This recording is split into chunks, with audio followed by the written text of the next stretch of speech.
This week on Intrigued Full Effect. This was agony to Allean's mother. She was terminally ill, and this was probably speeding up her illness. It probably was speeding up her death because, she actually passed and never knowing what happened to Allean. Never knowing. So talking about this, it just dug into a wound that was so deep and so painful. I'm Chandrea Thomas, and welcome to episode 7.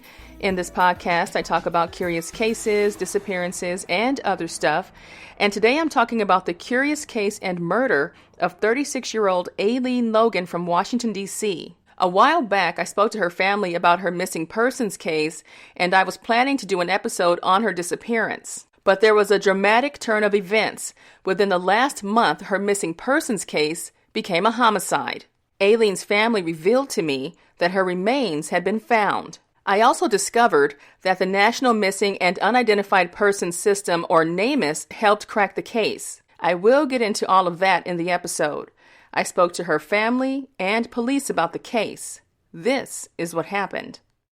It was around 1:30 a.m. on September 15th, 1999, at the 4400 block of South Capitol Street in Southwest D.C. According to reports, Allean, a mother of 2 boys at the time, couldn't be reached by her family. After multiple phone calls with no response, family members had the apartment manager do a wellness check inside of Allean's home. That's where they found one of her children, an infant, still strapped in his car seat on the bed. He had been there for hours, but there was no sign of Allean.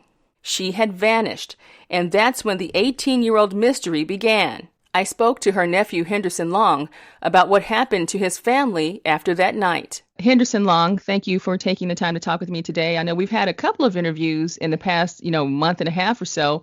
And it's like, as we've gone through these processes and these interviews, the whole dynamic of your story has changed about your aunt, Allean. At first, she was a missing persons case, but now that is no longer the case. Tell me what happened. She went missing under suspicious circumstances. First responders arrived. Family members arrived at her apartment after several unsuccessful attempts to contact her. When they got to the apartment, her son was an infant at the time, was still, strapped into his little car seat that you carry, a baby carrier. He was strapped into that, and his pampers were wet, like he had been there for a while. He was crying. But he was there in the apartment alone. And since that day, September 15th, 1999, no one had seen Allean or heard from her since that day, that point on. According to family members, it looked like a struggle had taken place inside of Allean's apartment. Some suspected that one of her neighbors, allegedly known as a drug dealer, may have had something to do with the disappearance. That's because he was murdered just hours before Allean disappeared. And she may have been a witness to his murder. Another interesting detail is that some thought Allean was an FBI informant, but that rumor was never confirmed. At the time, Allean was 36 years old, right? 36. Mm-hmm. What do you guys believe happened to her at that point? Well, our primary theory is that a homicide took place across the hall from Allean. We were certain that Allean knew something. We didn't know exactly what she knew, but we knew she knew something. And Allean had talked to detectives from the Metropolitan Police Department that same day, September the 15th, 1999. And after that day, nobody saw her again. That's the same day she went missing. So basically, on this particular day, September 15th, 1999, she had an encounter with police regarding something that she had seen, some sort of crime or something in the community that she was living in? A homicide right across the hall from her had taken place. Allean and the guy across the hall knew each other. The guy across the hall was a drug dealer, okay? They knew each other. We're almost certain that Allean saw something or she knew something.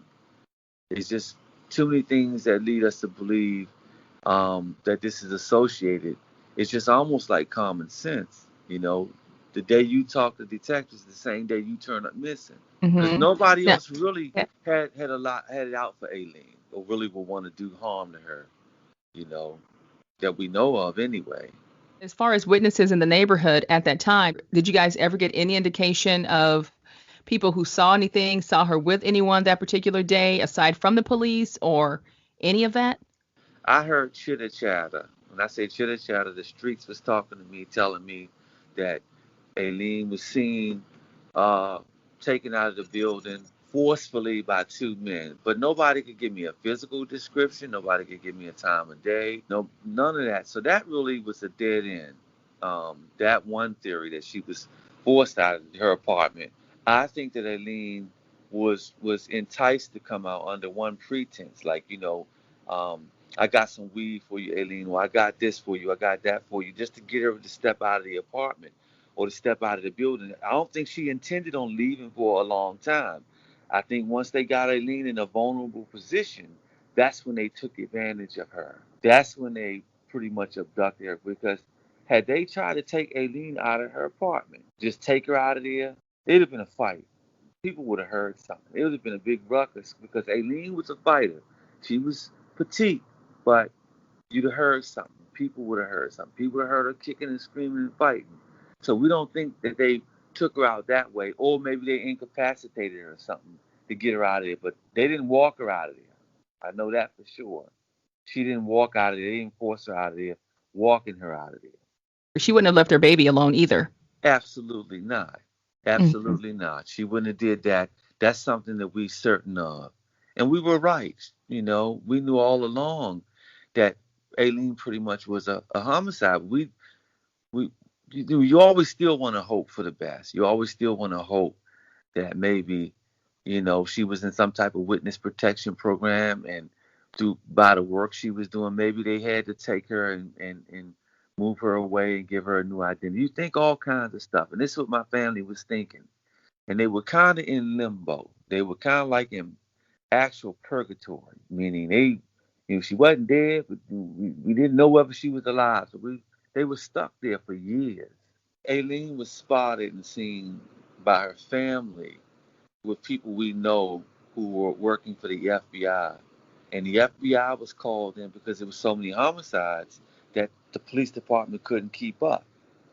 So Aileen was spotted, socializing, talking with a person we know is affiliated with the FBI. So that's kind of like official but unofficial, the FBI side of it, as far as her involvement of being an informant. Now, Aileen had, I believe, testified against few drug dealers prior to all this stuff happening. So that's something that is true. She did testify against several other drug dealers in the D.C. area. Mm-hmm. Are you guys concerned about family safety at this point? Or are you just kind of focused on making sure that she's, put to rest properly? Well, it's both. We're concerned always for family safety as priority. We know sometimes you can be a betting person, but the people who did this to Aileen, Chandra, I think they did. It was just such a vicious cycle. I think they may even be dead or incarcerated. You never can be comfortable as far as your safety, but we always concerned about safety. But I'm gonna press the envelope with this. I'm gonna keep on working every lead that I can work until I can feel that this case is satisfactorily closed. Until I look at everything and to overturn every rock, every stone, because it's witnesses and it's people out there. It's people with information. And social media is my best friend. Social media, people hit you in the inbox. Yeah, I remember your aunt. I lived across the hall from her. I'm sorry to hear that. Oh, you did. Police assume, and they're corrected to a certain degree, that most of the witnesses moved away, blah, blah, blah, because this is 18 years ago. But God is good. And people will surface. Witnesses will come forward. Criminals will commit crimes, and God will bring you the witnesses. God will bring you the information. Long says there was a major spike in drug-related murders in the 10-year span between 1989 and 99. Based on our previous conversations, you were telling me that At that time frame in 1999, there was a big drug wave happening in DC at that time, and the culture, the drug culture at the time. So you said there were a lot of murders and things like that happening that were drug related, right? Yes, ma'am. We had approximately 4,500 homicides in D.C. I know I'm close. It's around in there somewhere. Within those 10 years, we had a lot of homicides. Drug dealers were making it known. They were laying their murder game down, and they was letting people know, if you owe me some money or you do something wrong to me, everybody was trying to, be known as the ruthless, as the worst, as the baddest at that time. Last year, the family turned their DNA into the NamUs system in hopes of finding a match. Then in January, the DNA results were in, and the family was told with 100% certainty that the remains that had been listed as Jane Doe for more than 18 years were Allean. The remarkable discovery became a blessing and a devastating blow to the family, all at the same time. Recently, there's been some new developments in Allean's case. So she was a missing person, and then you guys discovered through the family turning in some DNA into the NamUs system that her remains were actually recovered. When were her remains recovered? Her remains were recovered in 2000. She was a Jane Doe from 2000. I found out in 2018 that they had a match, but we wanted to make sure. So actually, the answer to the question was 2000 was when her remains were recovered, and she was Jane Doe from 2000 to 2018. Wow. So for 18 years, just so I'm clear, Allean was a Jane Doe. Her remains were sitting in a coroner's office or wherever they store remains, and the family is sitting in limbo, not knowing where she is, and then you guys get a DNA hit. Wow. Absolutely. And my first conclusion was it was a colossal failure on the government, because we're not educating families enough about this. This is so important to know. NamUs is a database that's open to everybody. I can put my DNA in there, I can put all my information in there, and it's actually linked up to CODIS. CODIS is the law enforcement side. That's the FBI's. That law enforcement only can go in the DNA into CODIS. But NamUs and CODIS are linked up. Families can go right to NamUs at namus.gov, and they can enter their own DNA in there. But if they don't know, and people are not being educated, my family had no clue. They ain't know nothing about DNA. And law enforcement, the public officers, they dropped the ball because they never came and insisted it. Hey, y'all need to get y'all DNA into the database. Can we get that? Not once. So Wow. basically, I came and started, asking my aunt and them, please, let's open this up, because it was itching at me. And once I got involved, that's when I persuaded them to go and press the envelope with the police department to enter that data, the DNA Mm, data. mm. And that's Wow. how it all started, as far as DNA. It's amazing to me to even stop and think about the reality. Now, let me ask you this. At what point did you guys turn your DNA in? Was it in 2018 or was it before that? I believe it was 2018. So at that point, your family's DNA is entered into NamUs, and then it's scanned and it runs through, and you guys get a hit. How do you find out that there was a match? And what happens in the minds of your family and you when you find out there was a match after 18 years of her just being a Jane Doe? In 2018. We pressed the envelope for them to go and put that information in. My family said, okay, we're ready to start looking at this. You can have our DNA. Her sisters went and they gave it to them. And then they got the hit. When they got the hit came back with just those two. Her sisters, when that hit came back, they requested that the sons submit their DNA to really make sure that this was a solid match. As far as how they felt, well, you feel let down. You feel like, what if? All these what ifs run through your mind. This was agony to Aileen's mother. She was terminally ill, and this was probably speeding up her illness. It probably was speeding up her death, because she actually passed, and never knowing what happened to Aileen, never knowing. So talking about this, it just dug into a wound that was so deep and so painful. Just talking about it, the family just felt they felt let down by law enforcement. They be beating themselves up because they wish they had a sooner and did this. You beat yourself up, you know, and then you just feel bad about the whole incident. Period. It's just horrible. I can't even put this into words. I can tell you that we know how painful it is for somebody to take a knife and literally stick it in our arm all the way down to the bone and just rip us. And Mm. then never let it heal for 18 years. It was very, very tough. I mean, it's beyond, I can't even say the word tough because it was worse than that for my family when we found out that, Aileen had been Jane Doe for so long, all this time. All this time, a Jane Doe. And when it comes to the investigation at this point, what are the police saying to you? Well, they saying the same thing I've been saying to you, that they sorry for our loss. They told us about the match. They explained a little bit about mitochondrial DNA, and that they were sure that it was her, and they could tell us exactly where she was. They could tell us what their presumption was about how she died, but they didn't have enough to rule this a homicide. They didn't have enough. The body, I mean, the remains were just remains. So if there were ligature marks, perhaps, or things of that nature that would lead one to believe a homicide occurred, a gunshot wound.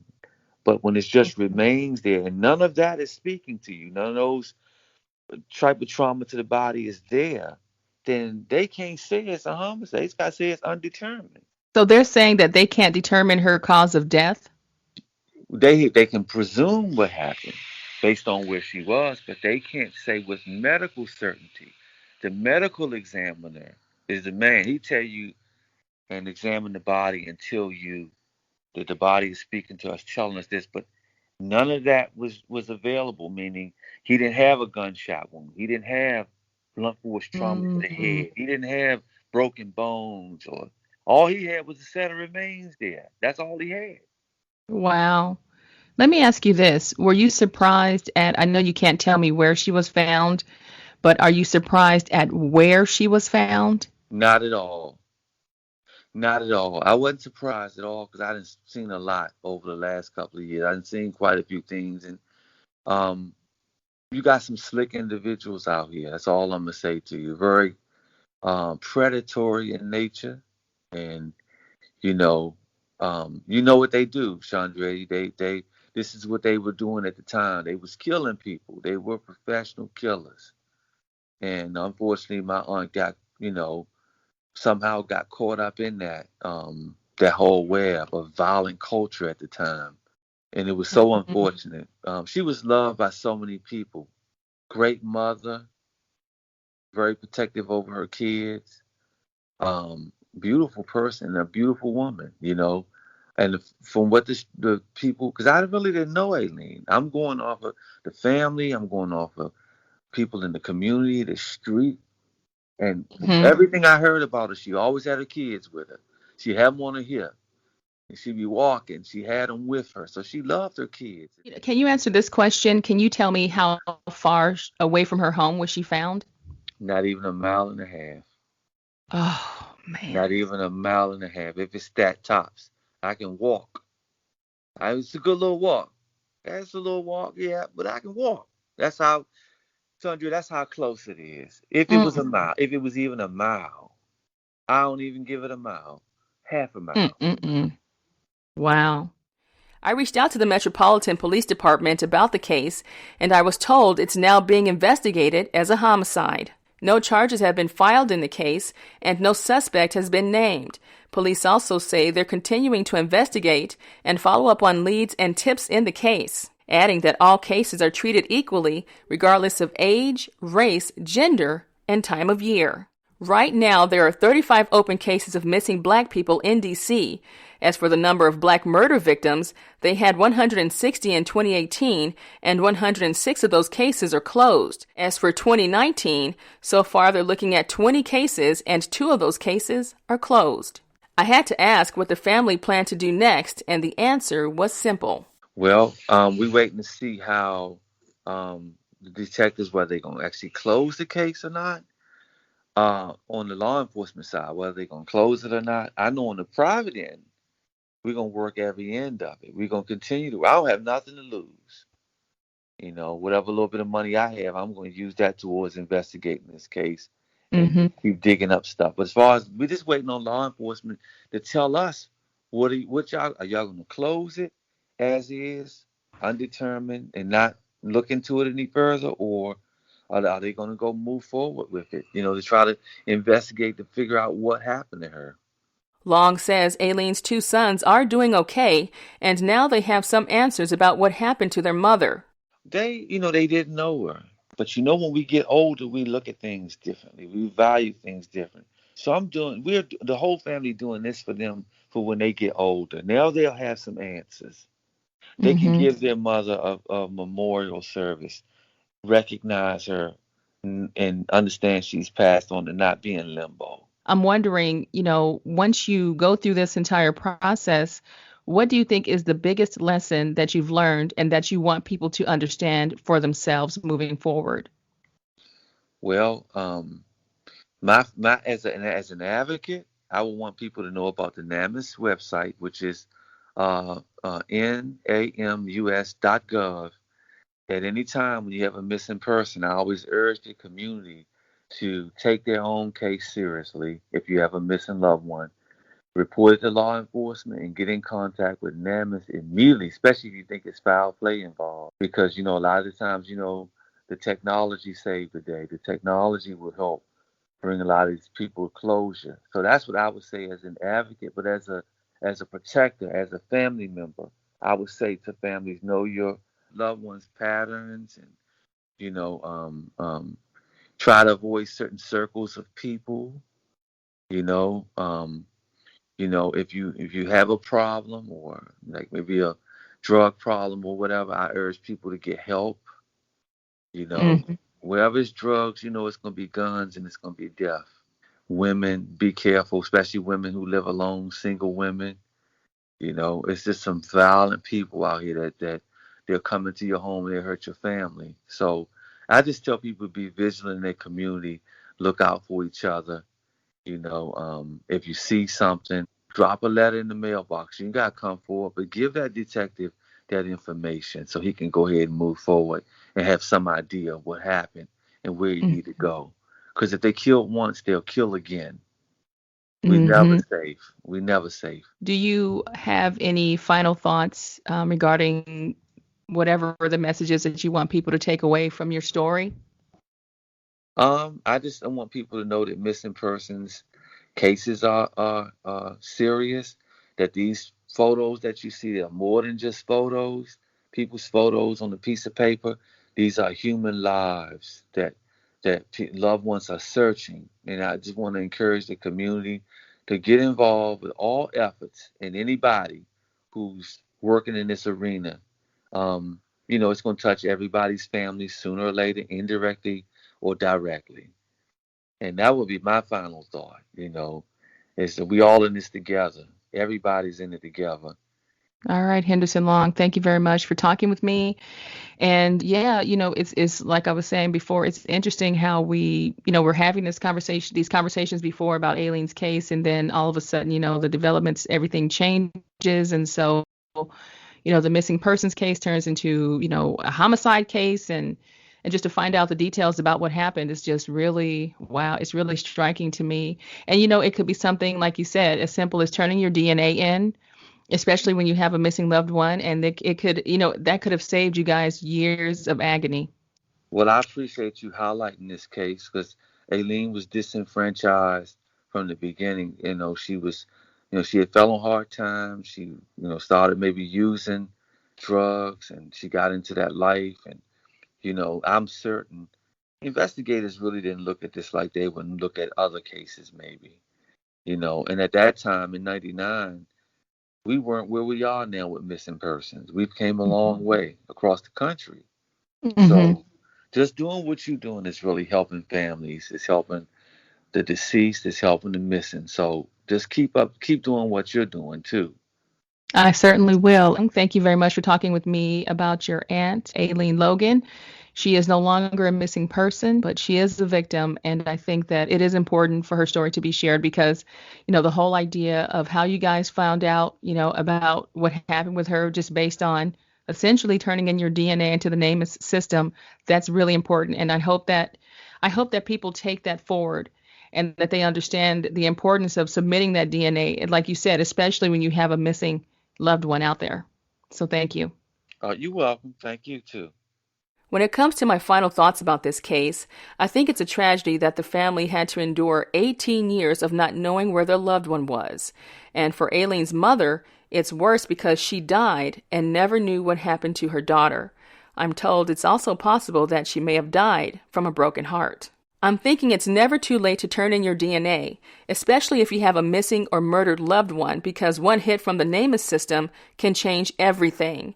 And this story is an example of what can happen if you do. Another thing is I checked out the NamUs website, and it says that over 600,000 people go missing in the U.S. every single year. Aside from that, more than 4,400 unidentified bodies are recovered every year, and over 1,000 stay unidentified and unclaimed after a year. And that's something to think about. I have to say, it was interesting to get some insight from Henderson Long about the drug culture of D.C. in the 1990s and how it could have been a factor in why Allean lost her life as a possible informant. At the end of the day, I think the main message here is to never give up and to fight until you get answers. Allean was laid to rest earlier this month in a private service held by her family and friends, and I want to thank Mr. Long for speaking on behalf of his family. If you have any information about the death of Allean Long, reach out to the Metropolitan Police Department or her family. If you have any cases or disappearances you want me to cover, just message me on the Intrigued Full Effect website or via email at intriguedfulleffect@hotmail.com. Until next time, be safe and stay true.